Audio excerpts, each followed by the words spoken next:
Hi, it's Suzanne Doyle-Ingram here with the Write That Book video series. And what I want to talk to you about today is credibility.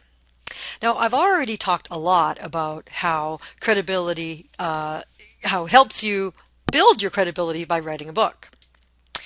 But what I want to talk about is why credibility matters.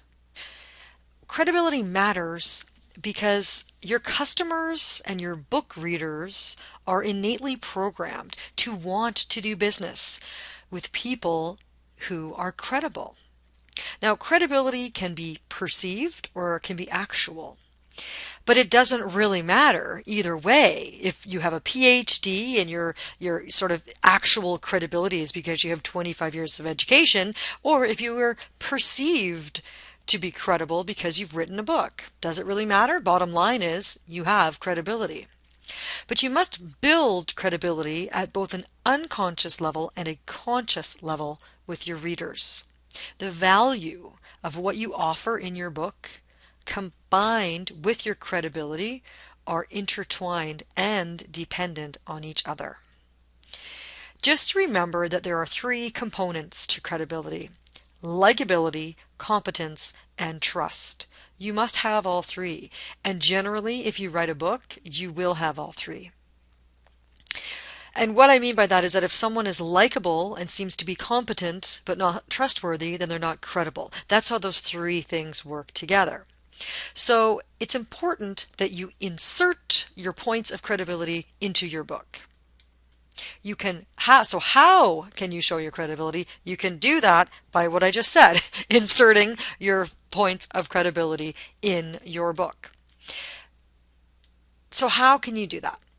You can talk about your work experience. So for example, if you are a real estate agent and you're writing a book, your credibility can be three stories about your work experience working with your clients. That shows your credibility. Or your credibility can also be based on a personal accomplishment. Something that you worked for 10 years to do. Let's say you trained for a marathon or something like that, okay? An accomplishment. Your credibility can also be based on your education. If you're a neurosurgeon, you've had years and years and years and years and years of education, which builds your credibility.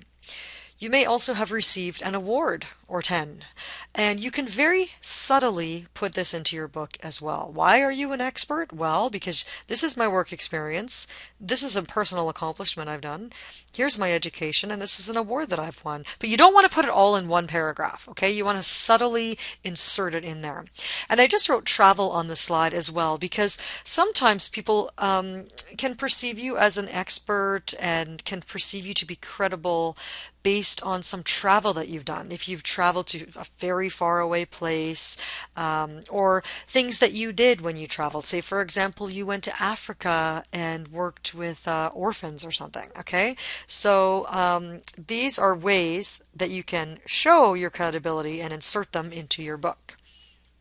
We also want to show vulnerability, and I'm going to make a completely separate video on that, but just keep in mind that they balance each other out, because if you're just showing your credibility and you're not showing vulnerability, you could come across a little bit arrogant. So we also want to show that our readers that we are vulnerable as well. I hope this helps. For more training, visit my website at SuzanneDoyleIngram.com.